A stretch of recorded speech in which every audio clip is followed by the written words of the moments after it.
மாலை 5 மணி முதல் இந்தியா மற்றும் பாகிஸ்தான் தரை, வான் மற்றும் அனைத்து ராணுவ நடவடிக்கைகளையும் நிறுத்த ஒப்புதல். செய்தியாளர் சந்திப்பில் உறுதிப்படுத்திய வெளியுறவுத்துறை செயலாளர் மிஸ்ரி.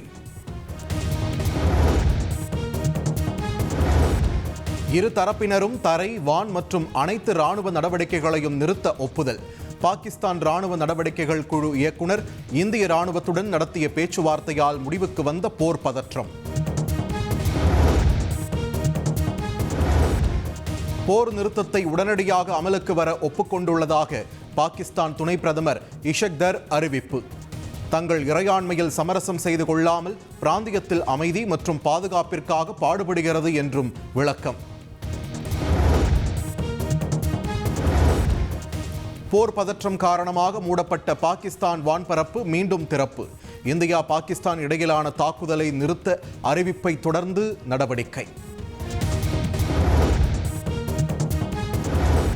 உடனடி போர் நிறுத்தத்திற்கு இந்தியா பாகிஸ்தான் அரசுகள் ஒப்புக்கொண்டுள்ளதாக அமெரிக்க அதிபர் டொனால்ட் ட்ரம்ப் அறிவிப்பு. அமெரிக்காவின் நீண்ட பேச்சுவார்த்தைக்கு பின் போர் நிறுத்த ஒப்பந்தம் மேற்கொள்ளப்பட்டுள்ளதாக பெருமிதம். இந்தியா மற்றும் பாகிஸ்தானின் நேரடி பேச்சுவார்த்தையை தொடர்ந்தே தாக்குதலை நிறுத்த முடிவு எட்டப்பட்டதாக மத்திய அரசு அறிவிப்பு. அமெரிக்காவின் தலையீட்டால் நிறுத்தப்பட்டதாக ட்ரம்ப் அறிவித்த நிலையில் விளக்கம். நாடாளுமன்ற கூட்டத்தொடரை உடனடியாக கூட்ட வேண்டும் என காங்கிரஸ் வலியுறுத்தல். பஹல்காம் தாக்குதல் தொடங்கி 18 நாட்களாக நடந்த நிகழ்வுகள் பற்றி விவாதிக்க வேண்டுகோள். ஆபரேஷன் சிந்தூர் நடவடிக்கையால் 2 நாட்களில் நடந்தது என்ன? வீடியோ வெளியிட்டு இந்திய ராணுவம் விளக்கம்.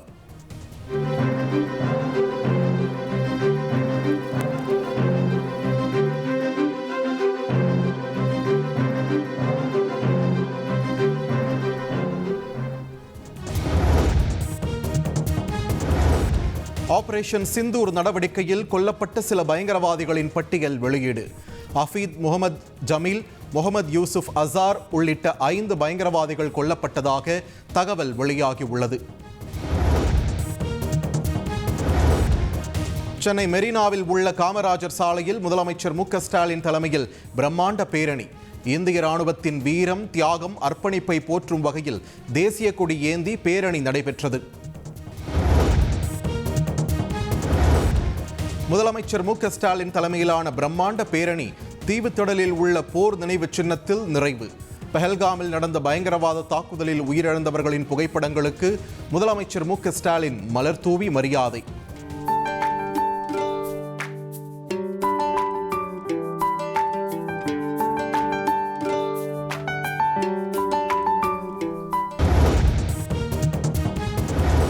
எந்த ஒரு தீவிரவாத தாக்குதலும் இனி போராக கருதப்படும்.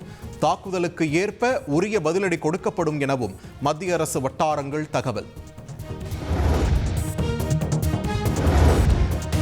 ஜம்முவில் பாகிஸ்தான் ஏவிய ட்ரோன்களை கைப்பற்றி செயலிழக்கச் செய்த பாதுகாப்பு படை வீரர்கள். வெடிகுண்டு நிபுணர்கள் உதவியுடன் ட்ரோன்கள் செயலிழப்பு.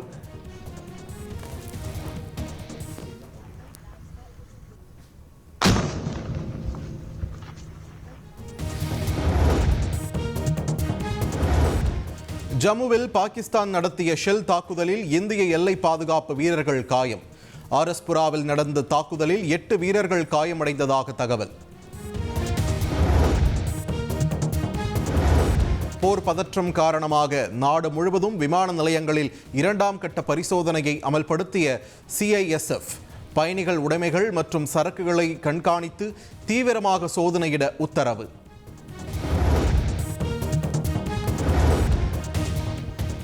பாதியில் நிறுத்தப்பட்ட IPL தொடரை மீண்டும் நடத்துவது தொடர்பாக BCCI ஆலோசனை. சென்னை, பெங்களூரு, ஹைதராபாத் மைதானங்களில் எஞ்சியுள்ள போட்டிகளை நடத்துவது குறித்து பரிசீலித்து வருவதாக தகவல். காஷ்மீர் மாநிலம் ரஜோரி குடியிருப்பு பகுதியில் ஷெல் தாக்குதல் நடத்திய பாகிஸ்தான் ராணுவம். அரசு அதிகாரி உயிரிழப்பு. படுகாயமடைந்த 2 பேர் மருத்துவமனையில் அனுமதி.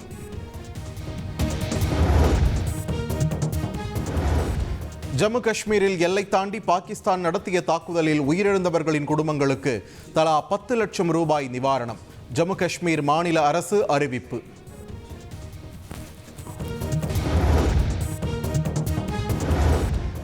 பாகிஸ்தானுக்கு எதிரான இந்திய ராணுவ நடவடிக்கையை விமர்சனம் செய்யக்கூடாது. விடுதலை சிறுத்தைகள் கட்சியின் தலைவர் தொல் திருமாவளவன் வலியுறுத்தல்.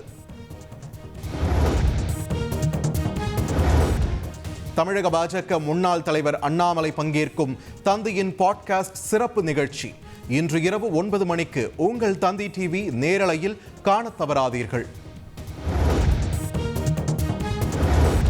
நாட்டின் பாதுகாப்புக்காக பணியாற்றும் வீரர்களின் வலிய முயற்சிக்கு ஆதரவளிப்பதாக இசையமைப்பாளர் இளையராஜா நிகழ்ச்சி. இசை கச்சேரி வருவாய் 1 மாத சம்பளத்தை தேசிய பாதுகாப்பு நிதிக்கு நன்கொடையாக வழங்குவதாகவும் அறிவிப்பு. இந்தியாவும் பாகிஸ்தானும் இணைந்து ராணுவ நடவடிக்கைகள் மற்றும் தாக்குதலை நிறுத்த ஒப்புதல். மத்திய வெளியுறவுத்துறை அமைச்சர் ஜெய்சங்கர் தகவல். பிரம்மோஸ் ஏவுகணையை சுட்டு வீழ்த்தினோம், S-400 ஏவுகணையை சுட்டு வீழ்த்தினோம் என பாகிஸ்தான் கூறியது தவறு. இந்தியா நடத்திய தாக்குதலில் பாகிஸ்தான் தரப்புக்கு பலத்த சேதம் ஏற்பட்டதாகவும் கர்னல் சோஃபியா குரேஷி விளக்கம். பாகிஸ்தானில் உள்ள மசூதிகளை இந்தியா தாக்கியதாக பாகிஸ்தான் கூறியது தவறு. பாகிஸ்தானின் ராணுவ முகாம்கள், விமானப்படை தளங்களுக்கு இந்திய தாக்குதலால் பலத்த சேதம் என கர்னல் சோஃபியா குரேஷி தகவல். பாகிஸ்தானின் தாக்குதல் மற்றும் தற்காப்பு திறன்களை நாங்கள் அழித்துவிட்டோம். விங் கமாண்டர் வியோமிகா சிங் விளக்கம்.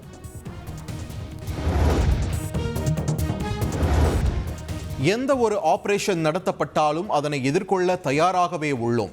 கமாண்டர் ரகு நாயர் திட்டவட்டம். போர் பதற்றம் காரணமாக பஞ்சாபில் இருந்து சென்னை திரும்பிய 5 தமிழக மாணவர்கள். அயலக தமிழர் நலத்துறை சார்பில் மாணவர்களுக்கு வரவேற்பு. ட்ரோன், ராக்கெட் தாக்குதலை பார்த்ததால் மிகுந்த மன அழுத்தத்தில் இருந்தோம். தமிழகம் வந்தவுடன் பாதுகாப்பாக உணர்வதாக பஞ்சாபில் இருந்து சென்னை திரும்பிய மாணவர்கள் நெகிழ்ச்சி. டெல்லியில் இருந்து 2வது கட்டமாக 7 மாணவர்கள் விமானம் மூலம் சென்னை வருகை. மாணவர்களை வரவேற்று சொந்த ஊர்களுக்கு அனுப்பி வைத்த அமைச்சர் நாசர். பஞ்சாப், டெல்லி, காஷ்மீரில் வசிக்கும் தமிழக மாணவர்கள் சொந்த ஊர் திரும்ப சிறப்பு ரயில்கள், விமானங்களை இயக்க வேண்டும். மத்திய அமைச்சர்களுக்கு அயலக தமிழர் நலவாரிய தலைவர் கார்த்திகேய சிவசேனாபதி கடிதம்.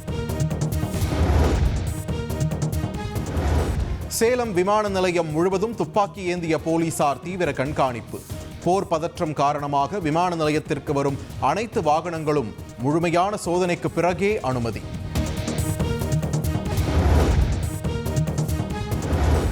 இந்தியா பாகிஸ்தான் இடையே அடுத்த கட்ட பேச்சுவார்த்தை வரும் 12ஆம் தேதி நடைபெறும். இரு நாடுகளின் ராணுவ தலைமை இயக்குநர்கள் சார்பில் பேச்சுவார்த்தை நடத்தப்படும் என்றும் அறிவிப்பு.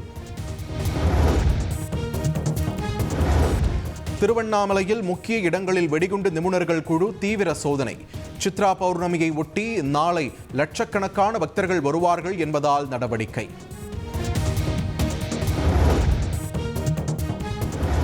முதல் முறையாக ஹஜ் பயணம் மேற்கொள்ளும் இஸ்லாமியர்களுக்கு 25,000 ரூபாய் மானியம். 5,650 பேருக்கு வழங்கிடும் அடையாளமாக 10 பேருக்கு மானியம் வழங்கினார் முதலமைச்சர் மு.க. ஸ்டாலின். தமிழக மாணவர்களிடம் கற்றலில் இருக்கும் இடைவெளிகளை கண்டறிவது மற்றும் மாநில அளவிலான ஆய்வறிக்கை தயார். முதலமைச்சர் ஸ்டாலினிடம் அறிக்கை சமர்ப்பிப்பு. அண்ணா பல்கலைக்கழக சம்பவத்தை மட்டுமே வைத்து பெண்களுக்கு பாதுகாப்பு இல்லை என கூற முடியாது. பெண்களுக்கு எதிரான குற்றங்கள் குறைந்திருப்பதாக சென்னை மாநகர காவல் ஆணையர் அருண் விளக்கம். உதகை அரசு பூங்காவில் தொடங்கியது 20வது ரோஜா கண்காட்சி. மலர்களால் வடிவமைக்கப்பட்ட கடல்வாழ் உயிரினங்களின் உருவங்கள் பார்வையாளர்களை கவர்ந்தது.